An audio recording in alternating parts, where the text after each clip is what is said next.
अन्न आणि औषध प्रशासन विभागाचे आयुक्त तुकाराम मुंढे सध्या पत्रकार परिषद घेतात. आपण थेट जातोय यासाठी सेफ ड्रग सेफ महाराष्ट्र ही जी मोहीम आपण हाती घेतलेली आहे त्याच्यामध्ये आपण जे पावलं उचलत आहोत त्या पावलाचा पुढचा टप्पा आज आपण कार्यान्वित करत आहोत. म्हणजे तो कार्यान्वित होता पण त्याला वेगळ्या पद्धतीने आपण कार्यान्वित करत आहोत.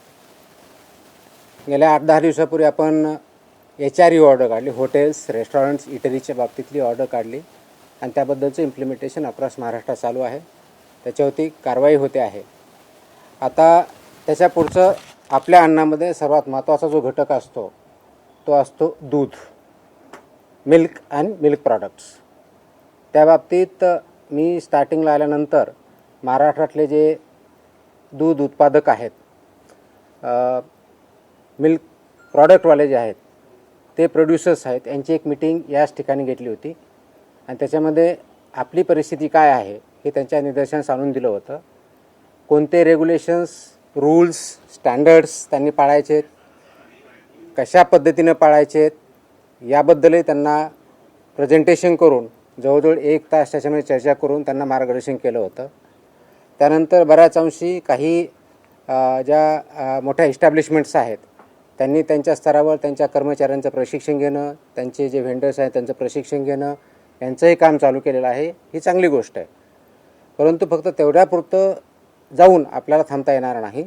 आपल्याला सर्वंकष जी इकोसिस्टम आहे, दूध प्रक्रियेमधली पूर्णपणे इकोसिस्टम अगदी प्रोड्युसरपासून म्हणजे फ्रॉम फार्म टू प्लेट म्हणजे कंझ्युमरच्या ताटात जाईपर्यंत फार्म टू प्लेट ह्या कन्सेप्टवरती आपल्याला काम करावं लागणार आहे.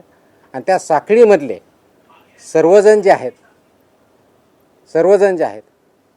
त्यांनी हे जे स्टँडर्ड्स आहेत ते पाळणं, ते इम्प्लिमेंट करणं आणि त्या अनुषंगाने त्या मानांकनानुसार तो प्रॉडक्ट तयार करणं, स्टोअर करणं, ट्रान्सपोर्ट करणं, प्रोसेस करणं आणि विकणं ह्या सर्व गोष्टीवरती काम करावं लागणार आहे.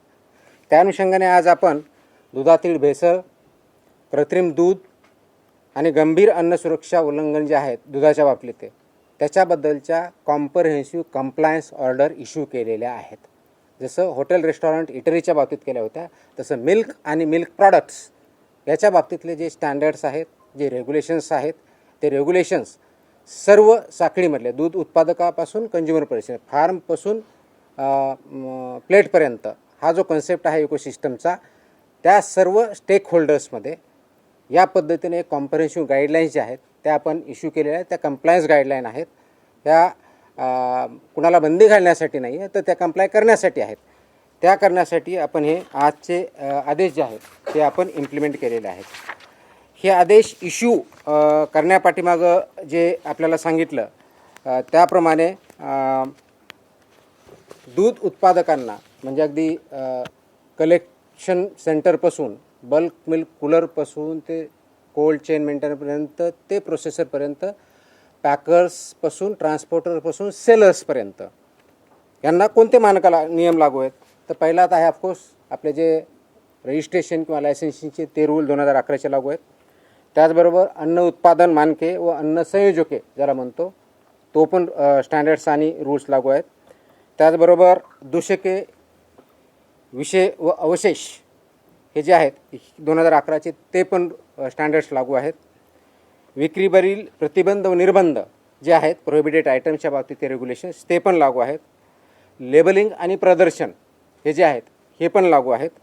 अन्न सुरक्षा मानके पॅकेजिंग विनियमन जे आहे 2018 ते पण लागू आहेत.